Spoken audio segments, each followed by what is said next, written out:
Hello, everyone. We're going to get started in just a few moments. Give a little bit of time for everyone to join in.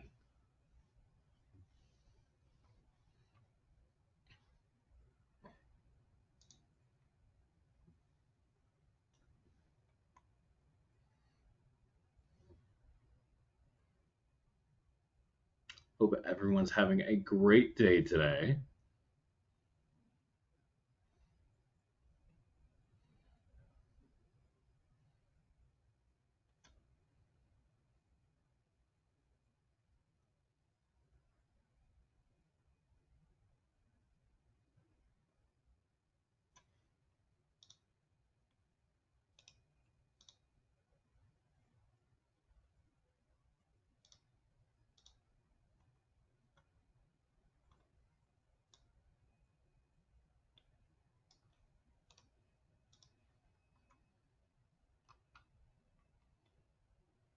Give it one more minute and we'll get started.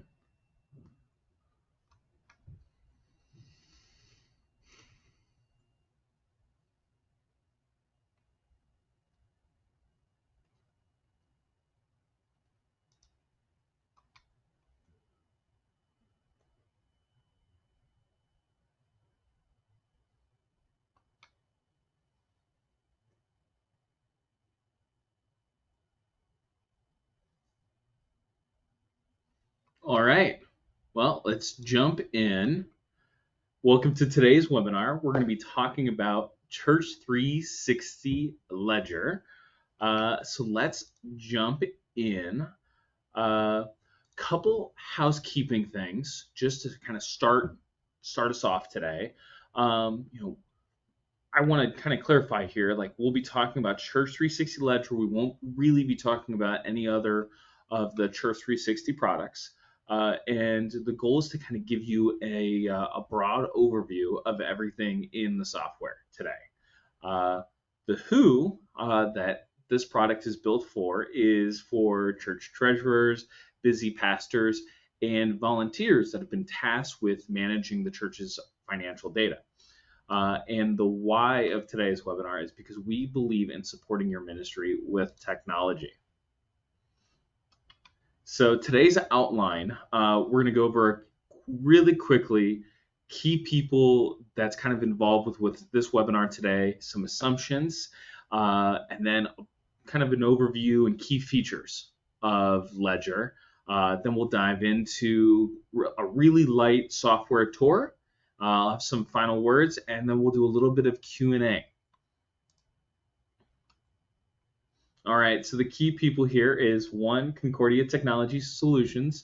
We are the product division that is responsible for bringing you all of Church360 products, Shepherd Staff, if you've heard of that, as well as some other products outside of those two pieces of different kinds of church management software. I'm your host. I am one of the managers here. My name is Rob Davidson, and I've been working at CTS for about 2 years now. And your church, your needs are our priority. Everything we do is for your church. And that's why we are continuously refining and building new solutions to be able to support all of you and so that you can continue to focus on your ministry. So, and real quick, last group of people that are worth mentioning is our incredible team of software consultants. They are ready to take any questions that you may have either during the webinar or after the fact. I'm going to go ahead and show this slide at the end of the webinar today, so don't worry about getting it down now. But you can reach them at this number or via this email. This email actually goes straight to me, and then I can kind of coordinate it to whoever it makes sense to answer any of the questions that you have. So a few assumptions today is one, that you're new to Ledger. This webinar today is not a training webinar. I'm not going to get in super deep into the nitty gritty of the software. If you currently have Ledger and you're looking for our support team to lead you into really getting into depth of all that the software can do, answering any kind of nuanced questions, I can connect you with our support team if you already have the product, or our software consultants if you don't have the product yet. My job here today is to show you kind of an overview of everything Ledger can do to help you kind of evaluate whether or not there's a fit, and to kind of motivate kind of you and your team to see if, like, hey, if there is a fit here, then let's take the next step and start talking to the CTS team about next steps. My next assumption is that you are not an accounting pro. While there may be a few of you that are, Ledger is not like it's not meant to be a all-in-one solution. It's about making the fundamentals be as easy as possible for people who don't have the highest level of expertise. You may also have limited resources, and that's why you're looking at Ledger as a solution. Ledger is by far not the most expensive, financial software on the market, and the reason why that is because we want to make it as approachable as possible for churches that depend on it. And then finally, I am not an accounting pro, unfortunately. So I have a ton of experience with the Church360 suite, being here for 2 years, but I'm sure if you're asking super detailed accounting questions, you may stump me. In that case, I'll have to tag in our software consultants or our support team to answer any specific questions that you have that go beyond my realm of experience. So moving forward, let's jump into Church360 Ledger. So Church360 Ledger is part of the Church360 suite. The different pieces that make up that suite are Church360 members. That's our people management software. It can help you do things like, collect all your people data so you can record them for baptisms, confirmations, if your church does them, marriages, funerals, etc. All that key pieces. They're help you coordinate communications, email and text. That's all free with that, as well as then taking attendance and recording offerings. Church360 Ledger that we're talking about today, that's all about finance and looking at what the financial health of your church is, your income, assets, liabilities, etc.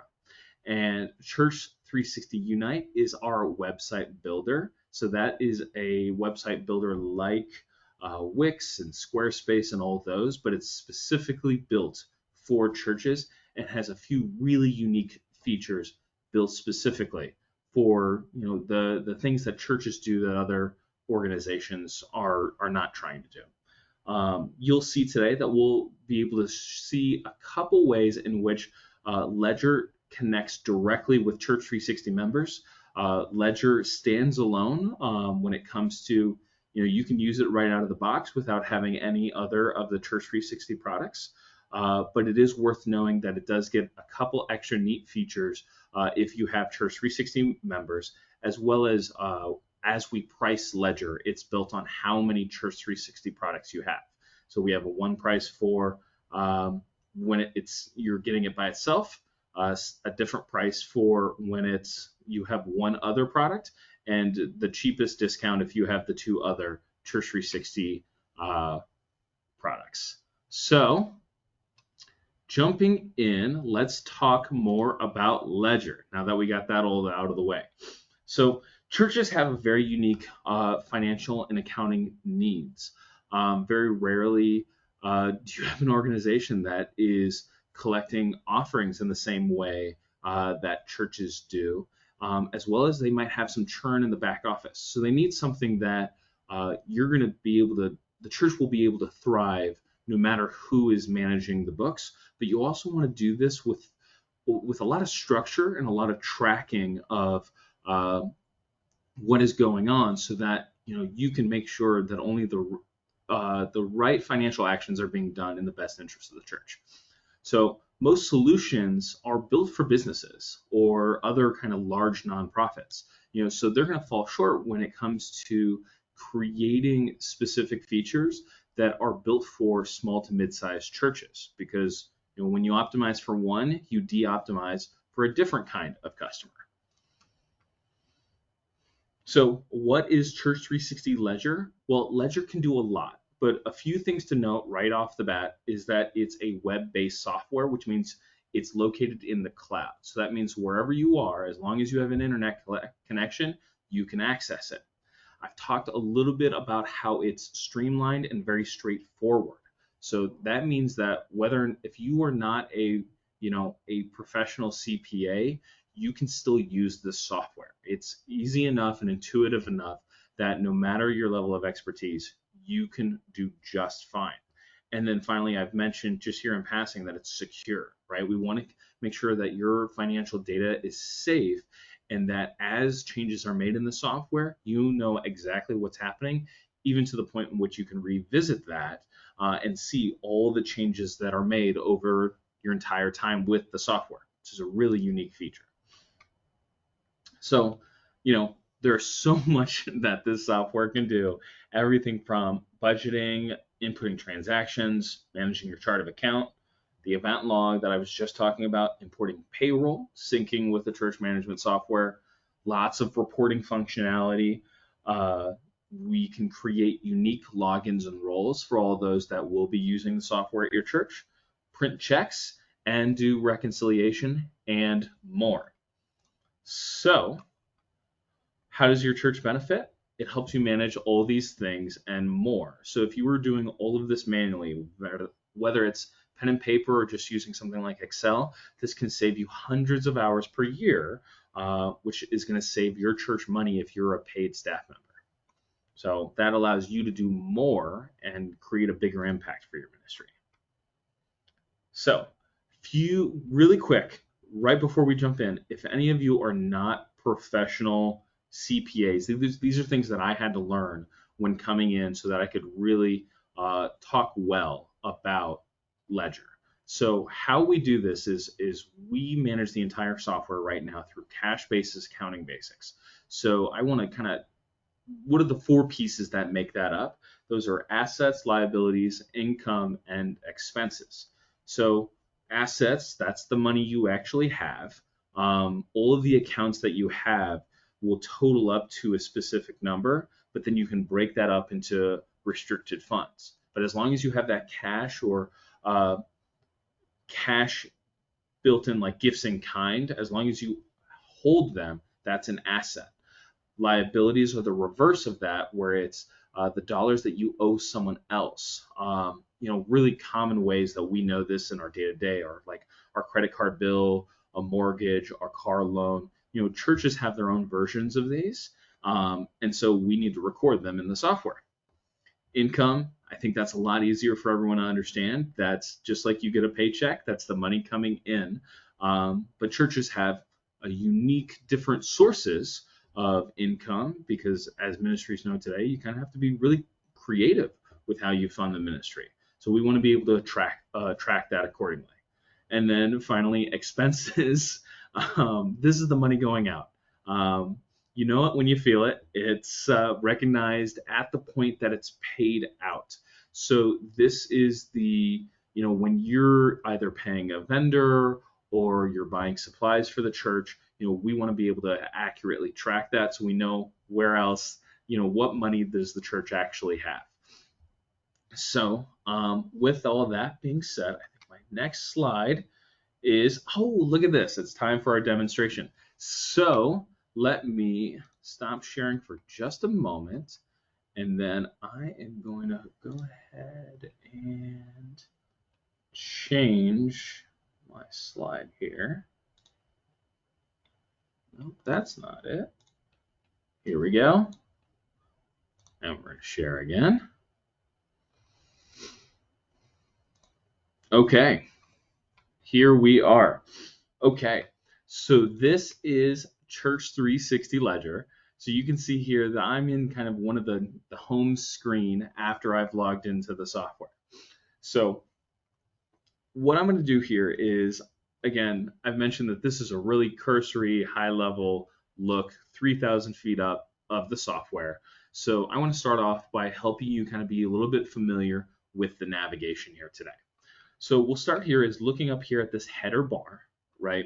So this is the book that you're in. So we allow you to manage different books within the software. So a couple of example ones that our support team has already kind of built into the software is we have one for the church, the school books, uh, daycare. I think we have another one for a different example church that our team uses, another just example book, and then like a VBS account, right? So we've been able to kind of separate where the finances are and in which we're going to look at this specific set of data versus looking at a whole.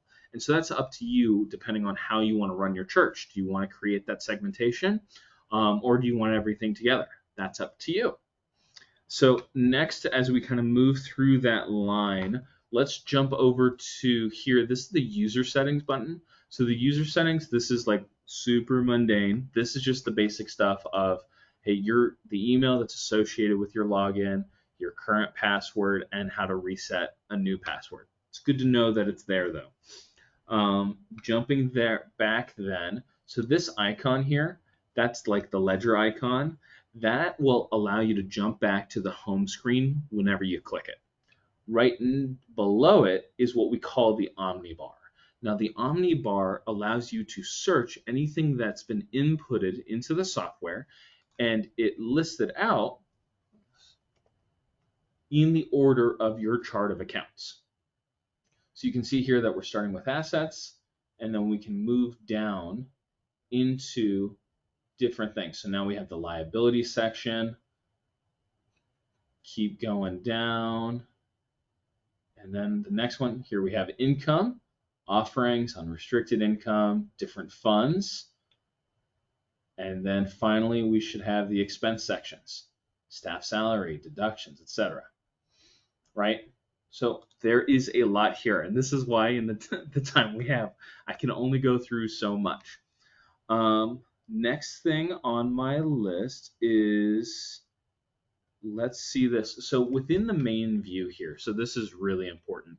So you'll say here you'll have these 4 buttons above. These are the assets, liabilities, incomes, and expenses that I was mentioning. Each time you click this, you can drill down deeper into the set of data that is nested underneath that within your chart of accounts. And I'll go ahead and show you a chart of accounts in just a moment to show you how all this is tied together. But you can see here that then I have this scrolling bar of all the other nested accounts. So if I then jump into this checking account, based on, I'm looking at data in 2023, right? And so I can see all of the activity within that specific account.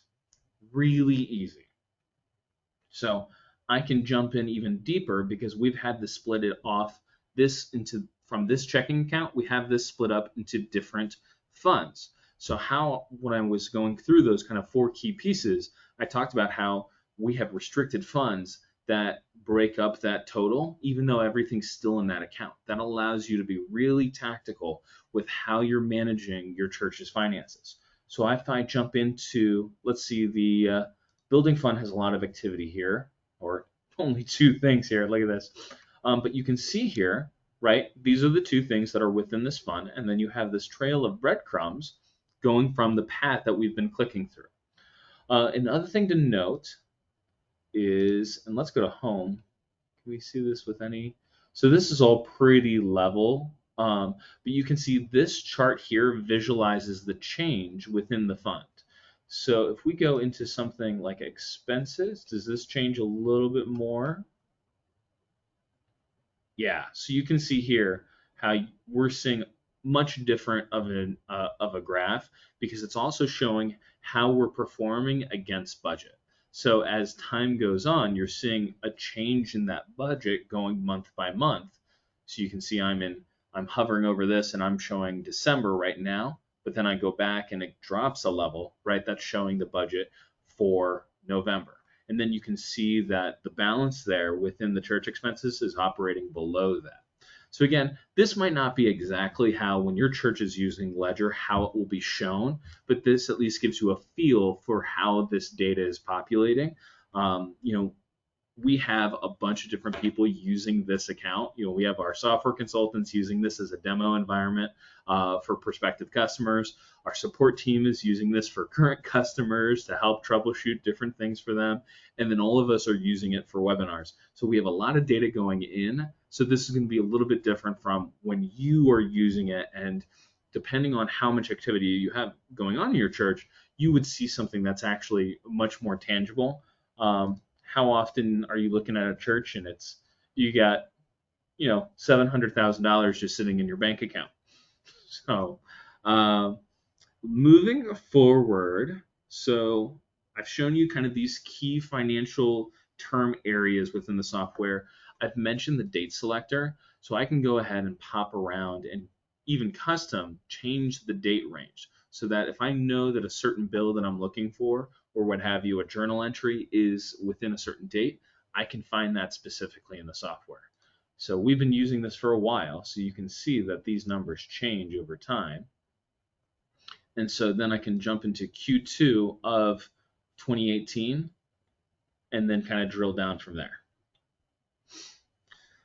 So then the next thing that's worth mentioning is that many of these views and data is exportable to Excel. So if there's ever a point in which you're trying to get the software to do something that it's not necessarily built to do, but it is important for you to report on it, you can always export and manage that data in Excel. You can also print that data whenever you need it as well. So let's jump in and let's go through here. So I've talked a little bit about this header bar. So what I'm going to do is I'm going to jump to this cog and we're going to go down the cog settings a little bit. And then we're going to go back to these three areas here. So jump in here. So this is the chart of accounts.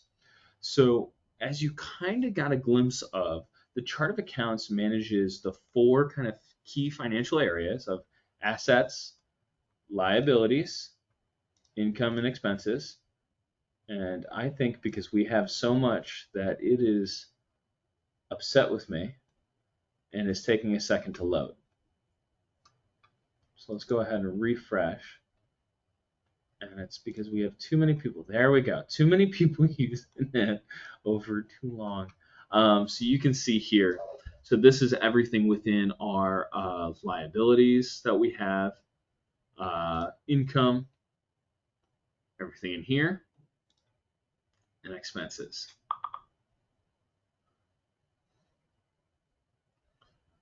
Right? So when I was jumping around in the assets accounts, I went into the central trust checking, and then I went into so I went into this account here, and then we went into the building fund, and it had like those two entries in there within that date range, right? So that's how I found that. So you can see that I followed that same path of going from assets to the checking account and then to that specific fund. So this way you can kind of segment everything and keep everything toward the different ministries that your church is doing. So the next area I want to show you is budgets. So as I'm sure we're all aware, budgets are important.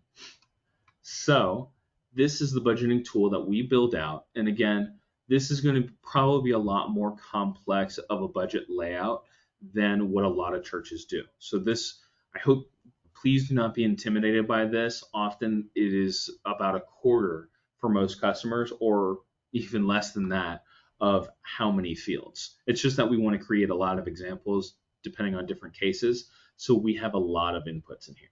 So you can see there's a couple different ways to manage this. So I'm in 2013. So I jumped too far. So let's jump to here. There we go. So I don't think this has been done. And so there's different ways for me to manage this budget. So if I'm looking at what is the budget for the youth fund, right? I can see that the previous year budget, there was just $100 put all the way through. And then we didn't input anything to actual. So that's going to be shown right underneath that budget line.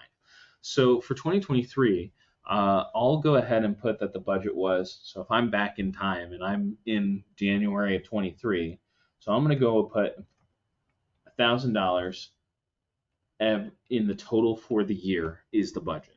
So the software will automatically spread that out, right? But let's say that I know that February, right, we're going to have a couple events, and so we need to increase the budget there.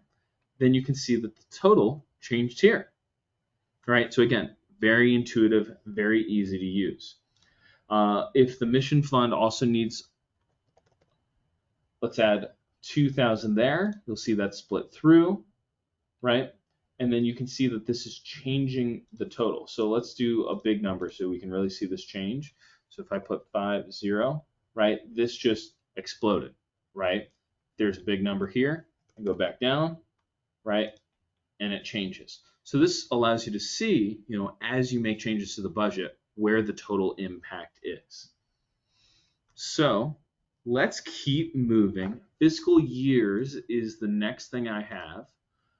So right now, we have it set that we can make changes all the way through 2015. And this is probably just where one of our support techs was showing an example of how to do this. So that's why we're this far back. You probably won't be in the same case. So we're going to go ahead and lock 2016. So now to go back to that, I would need to click the unlock button there. And then I can lock 17, etc. And this will then not allow me to make any changes to books, right, beyond that year that we're in. The other thing that's worth noting is that you can change the starting month of the next fiscal year.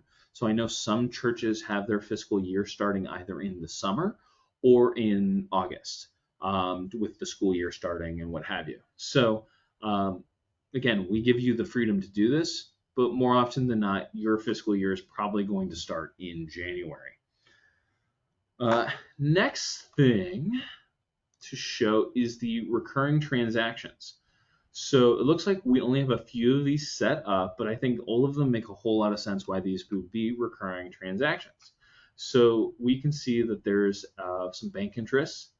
We have this to $2.12. That is going to create a journal entry for this on the 15th of every month. The electric bill is consistent with this church, so that's $20 every other Monday. The internet bill, right, $159. The 15th, man, internet's getting expensive. Trash pickup, $50 every month, first Wednesday, and then the water payment. So you can see, and let me go ahead. So this is what that looks like when they were building out that journal entry. So they updated the memo. They put in the payee, which I'll show you how to set up. They marked that it was coming out of this asset account. This is the amount. They marked it as the water expense, and then made the amount here again so that they balance each other. And then you can see that they set up the recurring feature here, and then you can always change it for some instance, like, hey, you're the people that manage your water say that it needs to come on the 16th of the month. You can change that here and then click update. Jumping through, we also have imported transactions, and okay, so it looks like we do have one here. So in 2022, right now we have the ability to import from another payroll provider. So we don't manage payroll within Ledger, but we have partners like Paychex, like Paycor, where you can export that data and then bring that financial data into Ledger. So right now, this version of Ledger only has Paychex, and we're going to be opening that up to Paycor very soon in the future. More details to come. But you can see here that it's just as simple as clicking import, and then as you can see, it then pulls up on my screen. Okay, go ahead and import the file. From there, I'd click the file and hit open, and it would start the upload or the import process. So next one. So all of these things up here is specific to the book I'm in. So if you can see where my mouse is circling, underneath it, these are things that are unique to my Ledger account. So let's do a really quick tour of some general setting stuff. So this is the church name, our customer number. Every customer has a customer number. So if you see, this should be the number that you see on your invoice. We have a check style, top or middle, whether or not you're having signatures on your checks. I guess that's for printing purposes. And then you have the church address and church phone. Jumping through here, you have users. So we can change the users. So you can see that we got a handful of users here, and then some of them have different roles. So if you want to add one, you would input there, and then, am I in this? No, so I'm in the rob.davidson@cph.org, and then I would change what my role is. So if I click into that box, it shows me the different roles that are currently created. And then I'd hit submit. If I want to change those roles, I'd go into the role section. So you can see here we have a number of roles that have specific, different, nuanced access to the software. So obviously the administrator can see everything. But as we kind of move around here, we can see that this ministry leader one that applies to, they have no permissions in one category, and they can only view 8 selected accounts. So that's a really neat thing that we do. It allows you to allow people to see a part of the software without giving them access to the whole. So if you have volunteers, you can rest assured that you're not giving access to sensitive data without needing to. New role, I think another one that I saw an example of is like an auditor. Hopefully you never get audited, but if this you ever do, you can apply it to a specific book or leave it blank for old books. And then you can see, can view everything there. And then you don't want them to make any changes to the software, so you wouldn't click any of these. So again, that's just an example. And then what you would do is then you jump back up to users, input the email, and go ahead and invite them. And then they would have their unique username and password for the account. That being said, okay, I got one more section, and then I want to show you the event log. It's one thing not on my list. So this is all the payees. So earlier we had Missouri American Water, right? And then I can click here and see all the history for the payee. But I want to make sure that if I have to select the right date. So you can see that I have a number of journal entries here going directly toward Missouri American Water. And so if you find, you have a payee that you pay more often, you're going to see more journal entries. So let's jump into the event log. So if I jump to 2023, we can see here, so this is one of my favorite elements of the software. So this shows you every action that happens within the software. So we have it timestamped, we have the action detailed here, the type of change that's made in the software, who made it, and we link to the transaction. So Rod Kiles, he manages our support team. He created this transaction. So if I go ahead and click this, it should then go ahead and pull up, right, this check that was made to Ameren, right, as an example he was making for somebody. So, right, very, very easy. And again, if I do something else, let's go to a different kind. This is a reconciliation. Click here, we can see everything that's reconciled, right? So again, we want to make the software as easy as possible to use. So I mentioned that I'm kind of working my way through the software. So let's show you. So I've mentioned, all of these softwares within Church360, right? Members and Ledger specifically connect to each other. So in Members, we connect people data to offerings, right? And so from there, when you connect Members to Ledger, you can see that certain data flows through. So you're going to see two things in your pending transactions. So this is the count. This is how many pending transactions they are. We have some recurring bills, and then we have stuff that you see the little members icon here. This is flowing through from members' data. So people gave, whether it was through our e-giving platform partner, Vanco, or if it was recorded directly in the software, that then flows into Ledger as shown. So $633 were given on May 5th, right? And then you see all of this other stuff. And I showed you kind of the 5 or whatever recurring transactions that we have in the software right now. So you can kind of see, what those are.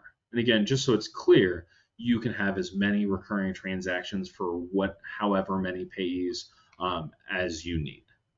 So, and if I want to clear this, you see this number here, just hit X, right? No longer pending, and that number went down. Okay, and then really quickly, we have the print queue. So we allow you to print checks. So you can go ahead and select one and click print, and then that will show what you will be printing for your checks. You can also do more than one at a time. Okay, getting toward the end. The last thing I want to show you is kind of our 4 core reports. So I'll start with General Ledger. So this shows you, again, all of the activity, but from a different viewpoint.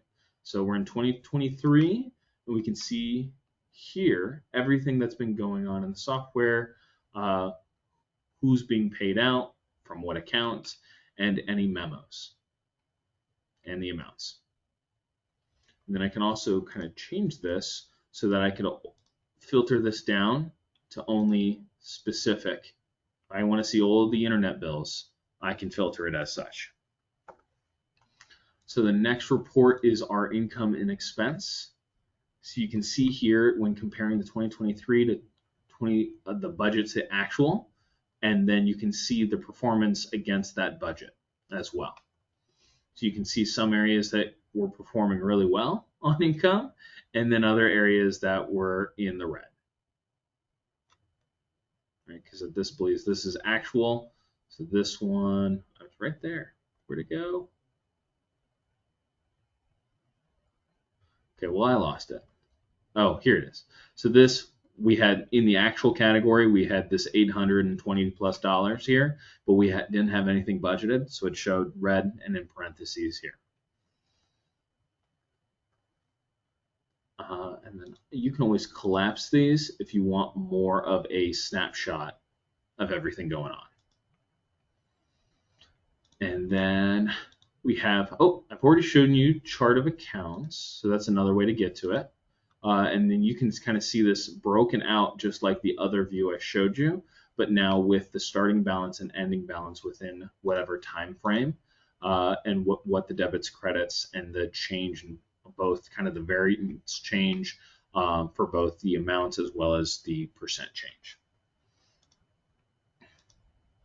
And then finally, we got balance sheets. Again, this is just very typical, very kind of key,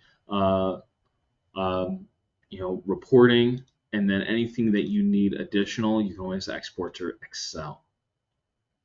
So again, there is a lot here, and that kind of takes us through most of the software. So I'm sure we have, this is very cursory, like I've mentioned, but if you have any questions with a little bit of extra time that we have here today, please feel free to submit them into the question box, and anything that I can't answer myself, I will send over to our team. So while I'm doing this, let me unshare and then jump here, hit present.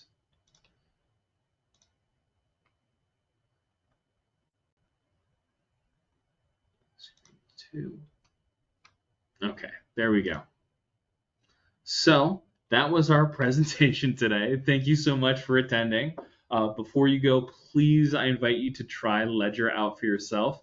If you go to 360ledger.com, you'll see a button. It's an orange start free trial, and you'll be able to get a free 37-day free trial. We do 37 days instead of 30 days because that allows you to kind of have a full month of activity and then kind of 7 days at the end to do any reconciliation.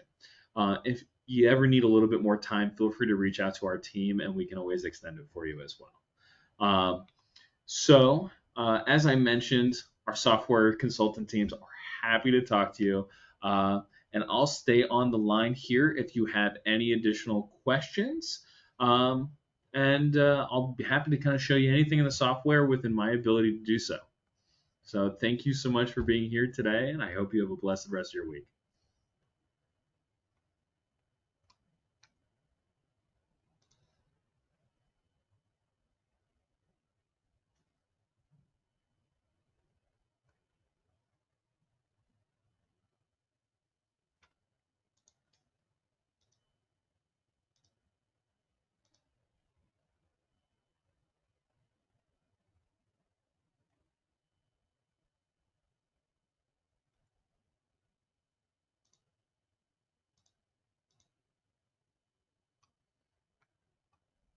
I'll give it a little bit longer. If I don't see any questions pop up in the question chat, I'll go ahead and end it for everybody.